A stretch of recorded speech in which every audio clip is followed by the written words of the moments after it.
إن الحمد لله نحمده ونستعينه ونؤمن به ونتوكل عليه ونعوذ بالله من شرور أنفسنا ومن سيئات أعمالنا. من يهده الله فلا مضل له ومن يضلل فلا هادي له. وأشهد أن لا إله إلا الله وحده لا شريك له وأشهد أن محمدا عبده ورسوله أرسله بالهدى ودين الحق ليظهره على الدين كله ولو كره المشركون. اللهم صل على محمد وعلى آل محمد كما صليت على إبراهيم وعلى آل إبراهيم إنك حميد مجيد. اللهم بارك على محمد وعلى آل محمد كما باركت على إبراهيم وعلى آل إبراهيم إنك حميد مجيد. أما بعد، فإن خير الحديث كتاب الله وخير الهدي هدي محمد صلى الله عليه وسلم وشر الأمور محدثاتها وكل محدثة بدعة وكل بدعة ضلالة وكل ضلالة في النار. أعوذ بالله من الشيطان الرجيم. يا أيها الذين آمنوا اتقوا الله حق تقاته ولا تموتن إلا وأنتم مسلمون. يا أيها الناس اتقوا ربكم الذي خلقكم من نفس واحدة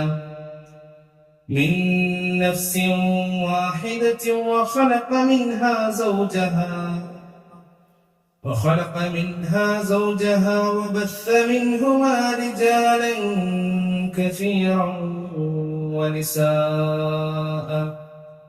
واتقوا الله الذي تساءلون به والأرحام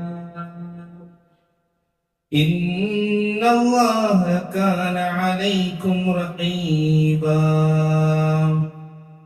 يا أيها الذين آمنوا اتقوا الله وقولوا قولا سديدا يصلح لكم أعمالكم ويغفر لكم ذنوبكم ومن يطع الله ورسوله فقد فاز فوزا عظيما. اتقوا الله يا عباد الله. സർവ്വലോകരക്ഷിതാവായ അല്ലാഹു സുബ്ഹാനഹു വ തആലയെ കഴിവിന്റെ പരമാവധി സൂക്ഷിച്ചുകൊണ്ട് നിത്യജീവിതത്തിലെ ഓരോ നിമിഷങ്ങളെയും സമയങ്ങളെയും ക്രമീകരിക്കണമെന്ന് സ്വയം മറക്കാതെ ഓരോരുത്തരെയും ഓർത്തുകയാണ്, വസിയത്ത് നൽകുകയാണ്. തീർച്ചയായിട്ടും നമ്മുടെയൊക്കെ ജീവിതത്തിൽ സ്വർഗം ലഭിക്കണമെന്നും നരകത്തിൽ നിന്നും മോചിപ്പിക്കപ്പെടണമെന്നുള്ള ലക്ഷ്യത്തിൽ മുന്നോട്ട് പോകുന്നവരാണ് നമ്മൾ ഓരോരുത്തർ. പക്ഷെ കാര്യമായിക്കൊണ്ട് തന്നെ ഒരാൾ നമ്മെ വഴിപിഴപ്പിക്കാൻ ശ്രമിക്കുന്നുണ്ട്. നമ്മൾ കൊതിക്കുന്ന സ്വർഗത്തിൽ നിന്ന് അകറ്റി നമ്മൾ ഭയക്കുന്ന നരകത്തിൽ നമ്മളെ കൊണ്ടുചെന്ന് വീഴ്ത്തുന്ന മനുഷ്യന്റെ മുഖ്യ ശത്രുവുണ്ട്. അല്ലാഹു സുബ്ഹാനഹു വ തആല നമുക്ക് അവനെ കുറിച്ച് വിശുദ്ധ ഖുർആനിലൂടെയും പ്രവാചകൻ സല്ലല്ലാഹു അലൈഹി വസല്ലമയുടെ തിരുവചനങ്ങളിലൂടെയും അറിയിച്ചു തന്നിട്ടുണ്ട്.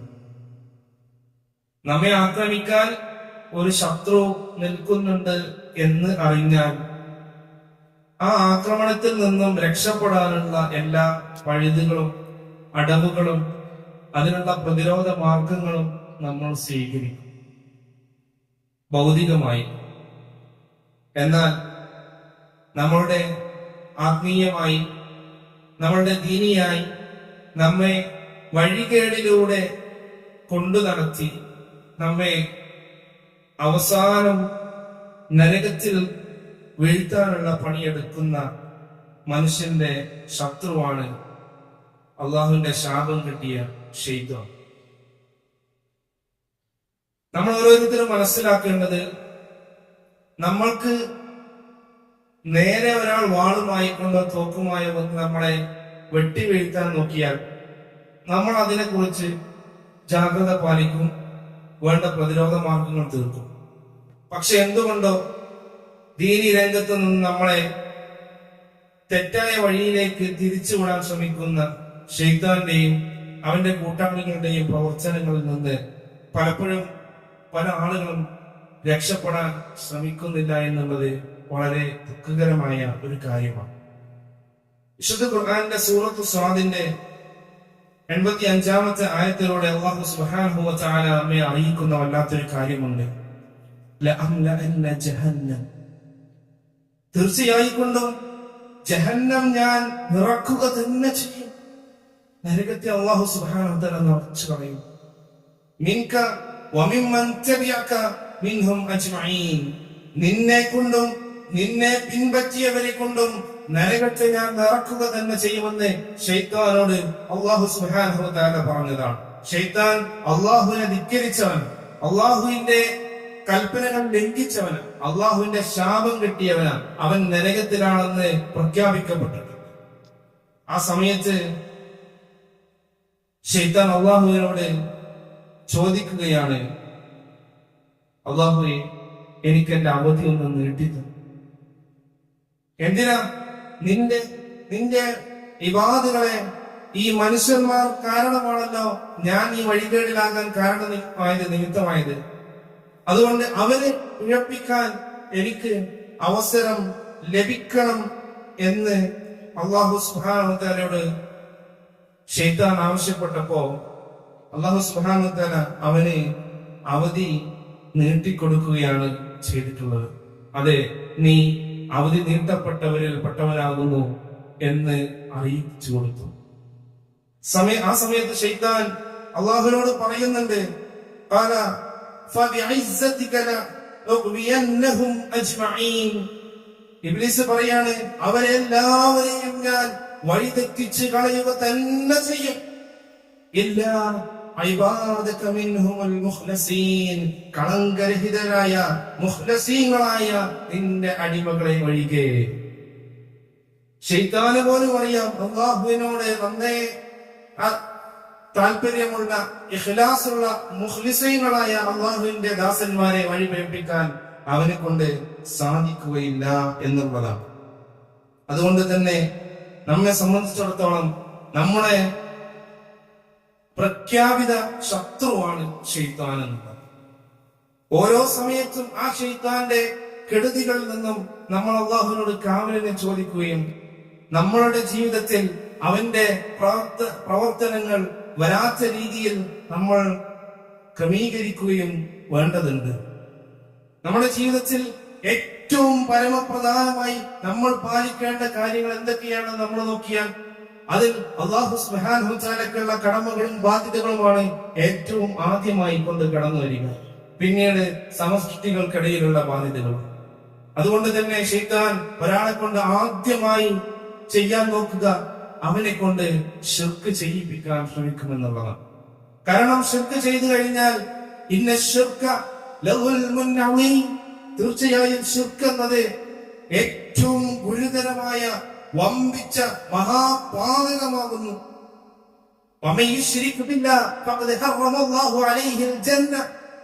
ആരെങ്കിലും ശിർക്ക് ചെയ്താൽ സ്വർഗ്ഗം അല്ലാഹു അവന്റെ പേരിൽ ഹറാമാക്കും, അവന്റെ സങ്കേതം പിന്നീട് നരകമായിരിക്കും.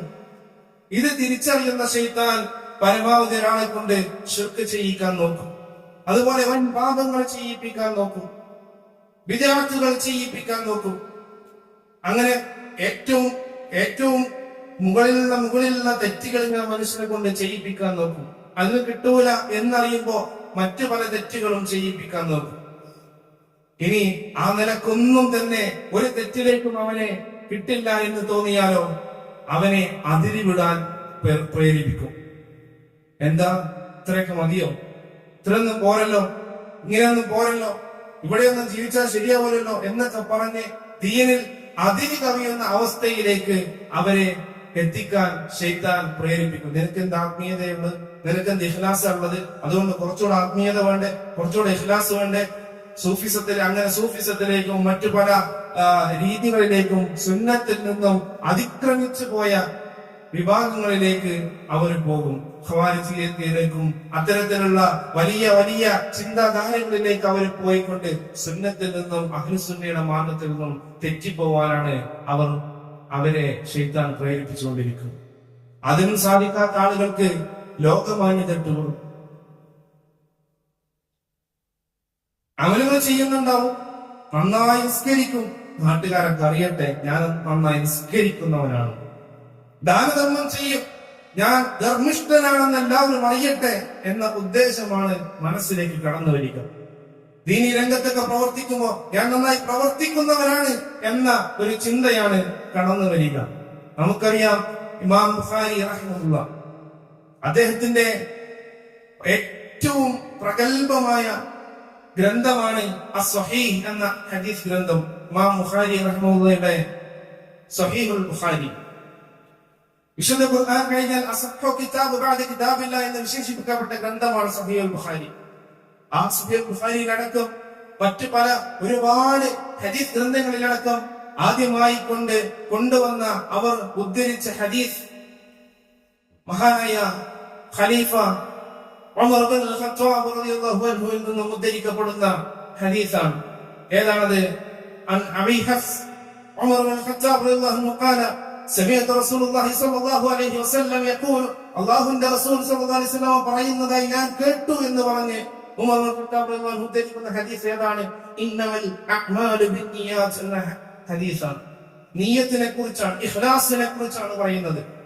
ഏതൊരു അമലും അതിന്റെ നിയ്യത്ത് അനുസരിച്ച് കൊണ്ടാണ് അള്ളാഹുവിന്റെ അടുക്കൽ സ്വീകരിക്കപ്പെടുക.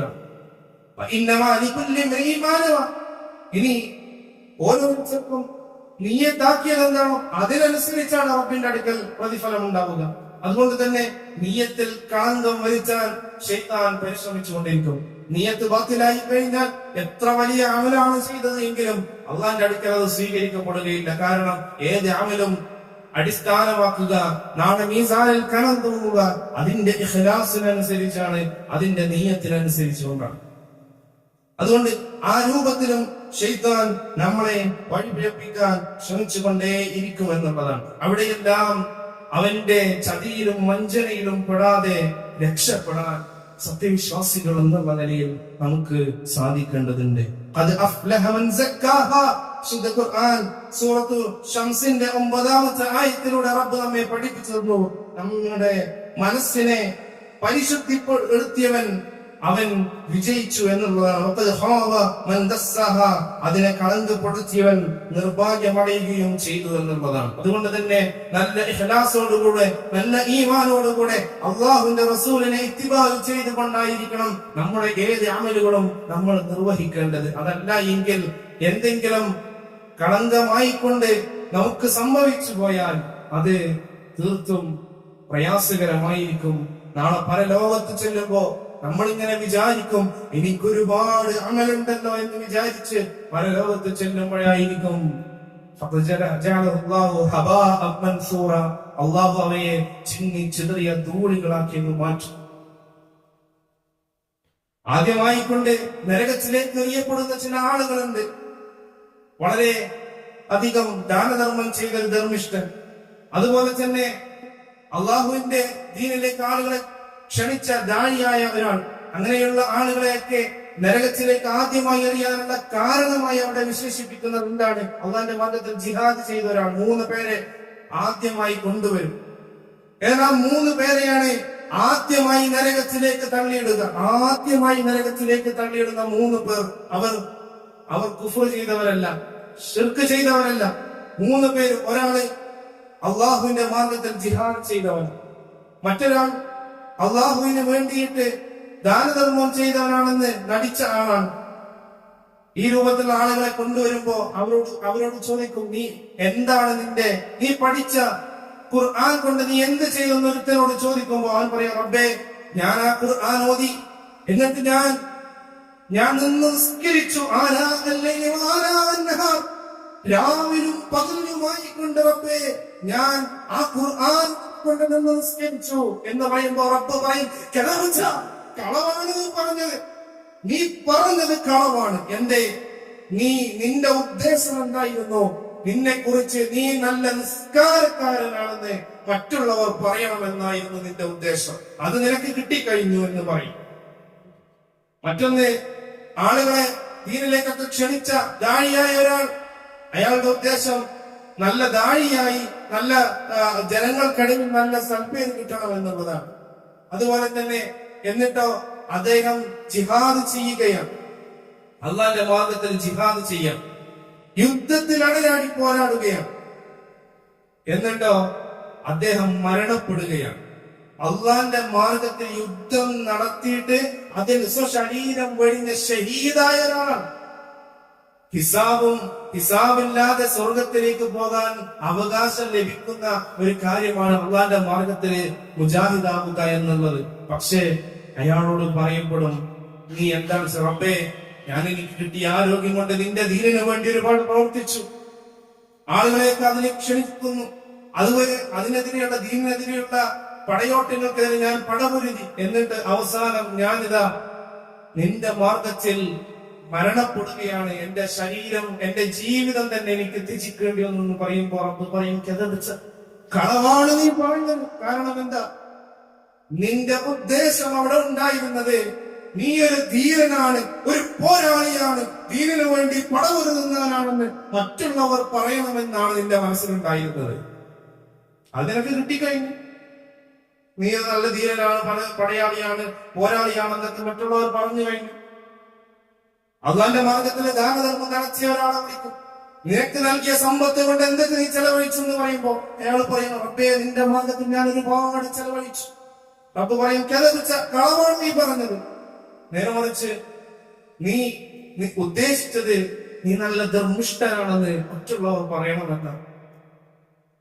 അതിനൊക്കെ കിട്ടിക്കഴിഞ്ഞു. എന്നിട്ട് അവരെയാണ് ആദ്യമായി നരകത്തിലേക്ക് വലിച്ചെറിയുന്നത്. ഇവിടെ നമുക്ക് പാഠമുണ്ട്. നമ്മുടെ അമലുകൾ അത് എത്ര വലുതാണെങ്കിലും ശരി, നീയത്ത് മാറിപ്പോയാൽ അവിടെ അതെല്ലാം നഷ്ടമായി പോകും. നമുക്ക് സ്കരിച്ച നിസ്കാരങ്ങളും എടുത്ത നോമ്പുകളും കൊടുത്ത സമ്പത്തും ചെയ്തു കൂട്ടിയ നന്മകളും എല്ലാം ബാധ്യരായി പോകുന്ന അവസ്ഥ പരലോകത്ത് കടന്നു വരുമെന്നുള്ളതാണ്. അത് ഒരിക്കലും നമുക്കുണ്ടാകാൻ പാടില്ല. അല്ലാഹു നമ്മളെ അത്തരത്തിലുള്ള നഷ്ടക്കാരുടെ കൂട്ടത്തിൽ നിന്നും കാത്തുരക്ഷിക്കുമാണ്.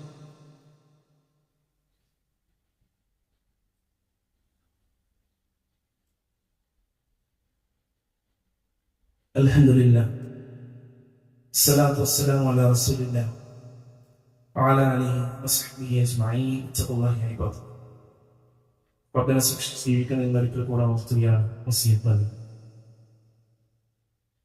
അല്ലാഹുവിന്റെ റസൂൽ സ്വല്ലല്ലാഹു അലൈഹി വസല്ലം നമ്മെ അറിയിച്ച ഒരു കാര്യമാണ്, കുൻ ഫി ദുനിയ കഅന്നക ഖരീബൻ ഔ അബർസ്. നീ ദുനിയാവിൽ ഒരു അപരിചിതനെ പോലെയാണ്, ഔ ആബിർ സബീൽ, അല്ലെങ്കിൽ ഒരു വഴിയാത്രക്കാരനെ പോലെയാണ്. ഒരു അപരിചിതനായ ഒരാൾ ഒരു നാട്ടിലേക്ക് ചെന്നാൽ അവിടെ വലിയ പരിചയമൊന്നും ഉണ്ടാവില്ല. പെട്ടെന്ന് അവിടുത്തെ അവനവന്റെ അത്യാവശ്യ കാര്യങ്ങൾ മാത്രം നിർവഹിച്ച് ബാക്കി അവിടെ നിന്ന് സ്ഥലം കാലിയാക്കാൻ ആവശ്യമില്ല.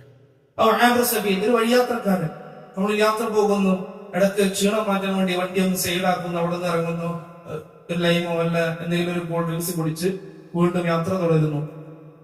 ആ ഇറങ്ങിയ സ്ഥലത്ത് നമ്മൾക്ക് പ്രത്യേകിച്ച് അവിടെ എന്ത് ഇഷ്യൂ ഉണ്ടെങ്കിലും, അവിടെ രാഷ്ട്രീയപരമായ സാമൂഹികമായ വേറെന്ത് പ്രശ്നമില്ല, അതിലൊന്നും പോയി നമ്മൾ അവർ ഇടപെടില്ല. കാരണം നമ്മളുടെ ലക്ഷ്യം അതല്ല. നമ്മൾ വേറൊരു സ്ഥലത്തേക്ക് ഒരു കാര്യത്തിന് വേണ്ടി, ഒരു എക്സാമിന് വേണ്ടി, അല്ലെങ്കിൽ ഒരു ഫംഗ്ഷന് വേണ്ടി, ഒരു ഫാമിലി പ്രോഗ്രാമിന് വേണ്ടി, അതല്ലെങ്കിൽ മറ്റു പല ബിസിനസ് ആവശ്യത്തിന് വേണ്ടി, മറ്റു നമ്മളുടെ പല ലക്ഷ്യങ്ങൾക്ക് വേണ്ടി പോകുന്ന ഒരു യാത്രയിൽ അതിനിടയിൽ പലതും നമ്മൾ കാണും.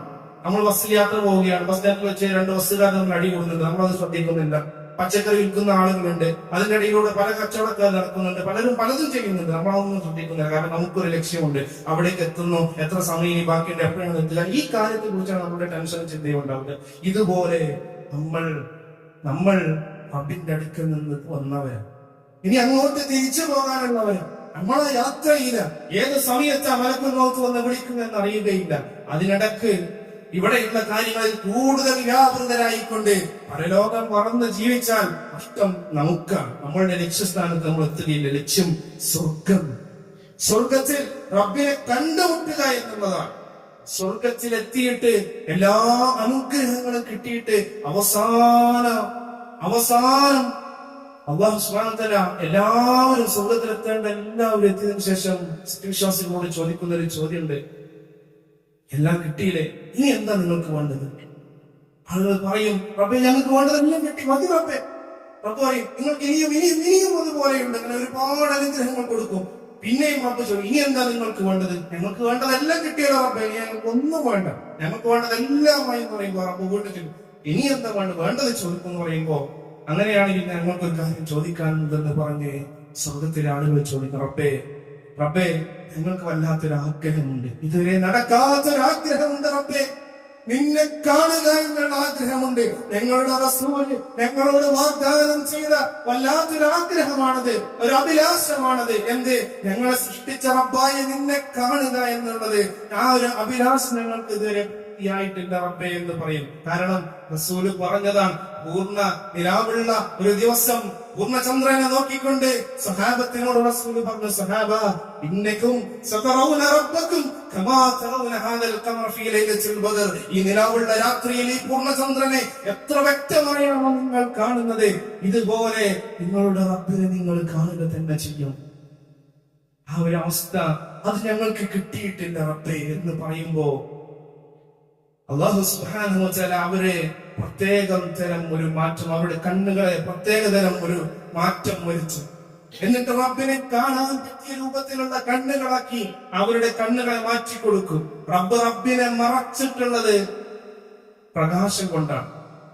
നമുക്ക് ഇന്നൊരു സാധനം കാണണമെങ്കിൽ പ്രകാശമാണ് വേണ്ടത്. എന്നാൽ അള്ളാഹുവിനെ മറച്ചിട്ടുള്ളത് പ്രകാശം കൊണ്ടാണ്, ഒരു നൂറ് കൊണ്ടാണ്. ആ റബ്ബിന്റെ മറയായ പ്രകാശം റബ്ബങ്ങ് മാറ്റും. ആ സമയത്ത് സ്വർഗത്തിലെ സത്യവിശ്വാസികൾ തങ്ങളുടെ റബ്ബിനെ കണ്ണിറയെ കാണും. അവര് പറയും, ഇതുവരെ ഞങ്ങൾക്ക് കിട്ടിയതൊന്നുമല്ല അനുഗ്രഹം റബ്ബേ, നിന്നെ ഈ കണ്ടുകൊണ്ടിരിക്കുക എന്നതാണ് ഏറ്റവും വലിയ അനുഗ്രഹം എന്ന് പറയുന്ന വല്ലാത്ത ഒരു അവസ്ഥ, ഒരു അഭിലാഷം പൂവണിയുന്നൊരു സാഹചര്യം ഒരു സത്യവിശ്വാസിക്ക് വരാനുണ്ട്. നമുക്കത് നൽകി അനുഗ്രഹിക്കുമാറാവട്ടെ. അതാണ് റബ്ബിനെ പ്രതീക്ഷിക്കുക, അള്ളാഹുവിന്റെ മുഖം പ്രതീക്ഷിക്കുക എന്ന് പറയുന്നിടത്ത് അതാണ് ഉദ്ദേശം. റബ്ബിന്റെ ആ മുഖം കാണുന്ന, റബ്ബിനെ നേരിട്ട് കാണുന്ന അവസ്ഥയിലേക്ക്, ആ ഒരു സാഹചര്യത്തിലേക്ക് നമ്മൾ എത്തിപ്പെടുക എന്ന ലക്ഷ്യത്തിൽ പ്രവർത്തിക്കുക. മറ്റൊരു ഉദ്ദേശമില്ല. ആളുകൾ എന്തോ പറഞ്ഞോട്ടെ, എനിക്കെന്ത് സ്ഥാനം കിട്ടുകയോ കിട്ടാതിരിക്കുകയോ ചെയ്യട്ടെ, എനിക്ക് പരിഗണന കിട്ടുകയോ കിട്ടാതിരിക്കുകയോ ചെയ്യട്ടെ, അതൊന്നും പ്രശ്നമല്ല. എനിക്ക് എന്റെ റബ്ബിന്റെ പരിഗണന കിട്ടണം, എന്റെ റബ്ബെന്നെ പരിഗണിക്കണം, സ്വർഗത്തിൽ വെച്ച് എന്റെ റബ്ബിനെ എനിക്ക് കണ്ടുമുട്ടണം എന്ന നിയ്യത്തിലായിരിക്കണം നമ്മൾ ചെയ്യേണ്ടത്.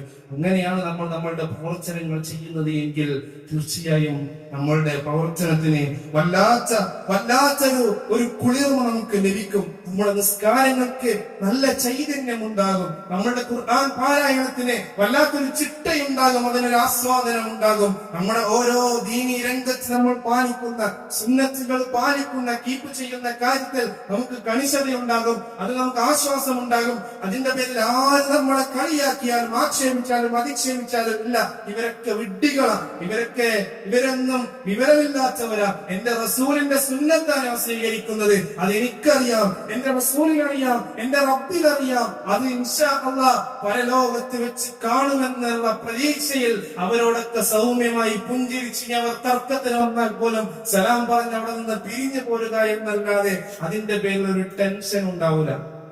പരലോകത്ത് വെച്ച് കിതാബ് കയ്യിൽ കിട്ടും. അവിടെ വലത് കയ്യിൽ കിതാബ് കിട്ടുന്നവൻ പറയുന്ന ഒരു വാക്കുണ്ട്, എന്റെ ഗ്രന്ഥമൊന്ന് വായിച്ചു നോക്കൂ, ഞാൻ അന്നേ ഉറപ്പിച്ചിട്ടുണ്ടായിരുന്നു, എനിക്ക് അന്നേ ചിന്തയുണ്ടായിരുന്നു, എന്റെ അന്നീ മുലാഖിൻ ഹിസാബിയ, എന്റെ ഈ ഹിസാബ് ഞാൻ നേരിടേണ്ടി വരുമെന്നുള്ളത്.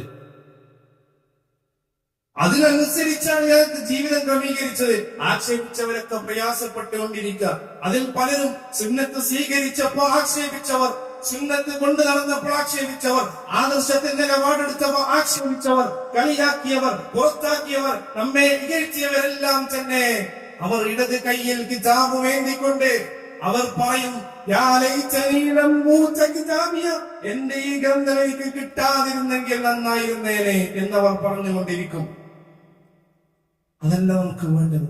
അതുകൊണ്ട് നമ്മൾ ഇവിടെ എന്ത് സംഭവിക്കുന്നെന്ന് നോക്കേണ്ടതില്ല. ഇവിടെ നമ്മുടെ ശത്രുവായ ശൈത്താൻ നമ്മളെ ചതിയിൽ വീഴ്ത്താൻ പരിശ്രമിച്ചു കൊണ്ടേയിരിക്കും. അവിടെ അവന്റെ ചതിയിൽ പെടാതെ നമ്മുടെ ലക്ഷ്യമായ സ്വർഗത്തിനു വേണ്ടി പണിയെടുക്കുക എന്നതാണ് നമ്മൾ ഓരോരുത്തരും ചെയ്യേണ്ടത്. അതിനുള്ള തൗഫീഖിനു വേണ്ടി പ്രാർത്ഥിക്കുകയും പ്രയത്നിക്കുകയും ചെയ്യുക. നമ്മുടെ ജീവിതം നമ്മൾ ചിട്ടപ്പെടുത്തുക. നമ്മളുടെ ദീൻ പഠിക്കുക, പഠിച്ചത് ജീവിതത്തിൽ പകർത്തി ജീവിക്കുക. അല്ലാഹു സുബ്ഹാനഹു വ തആല അതിനുള്ള തൗഫീഖ് നൽകി നമ്മൾ അനുഗ്രഹിക്കുമാറാവട്ടെ. നമുക്ക് ഒരുപാട് അറിയാനുണ്ട്, ഒരുപാട് പഠിക്കാനുണ്ട്. പരലോകം എന്നതൊരു യാഥാർത്ഥ്യമാണെന്നുള്ള ചിന്ത നമുക്ക് ഉണ്ടാകേണ്ടതുണ്ട്.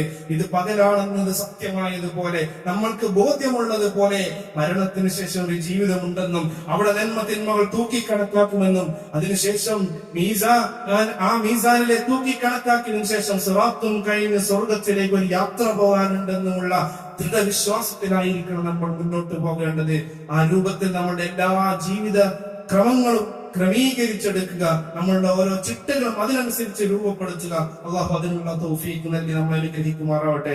നമ്മൾ ഓരോരുത്തരുടെയും ജീവിതത്തിൽ വന്നു പോയിട്ടുള്ള ചെറുതും വലുതുമായ എല്ലാവിധ തെറ്റുകളും കുറ്റങ്ങളും അബദ്ധങ്ങളും അള്ളാഹു സുബ്ഹാനഹു വ തആല നമുക്ക് ഓരോരുത്തർക്കും പുറത്ത് മാപ്പാക്കി തരുമാറാവട്ടെ. നമ്മളുടെ കൂട്ടത്തിൽ പ്രയാസപ്പെടുന്ന ആളുകൾക്ക് അള്ളാഹു സുബ്ഹാനഹു വ തആല ഏറ്റവും ഖൈറായ അവസ്ഥ നൽകി അനുഗ്രഹിക്കുമാറാവട്ടെ. നമ്മിൽ നിന്നും മരണപ്പെട്ടു പോയ ആളുകളുടെ ഖബറിടം അള്ളാഹു സുബ്ഹാനഹു വ തആല സ്വർഗീയമായ അനുഗ്രഹങ്ങളുടെ ഒരു ബർസഖിയായ അവസ്ഥ നൽകി അനുഗ്രഹിക്കുമാറാവട്ടെ. اللهم اغفر للمؤمنين والمؤمنات والمسلمين والمسلمات الأحياء منهم والأموات إنك مجيب الدعوات يا قاضي الحاجات.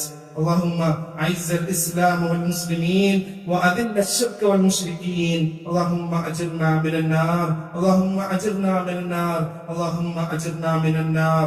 ربنا اغفر لنا ولإخواننا الذين سبقونا بالإيمان ولا تجعل في قلوبنا غلا للذين آمنوا ربنا إنك رؤوف رحيم.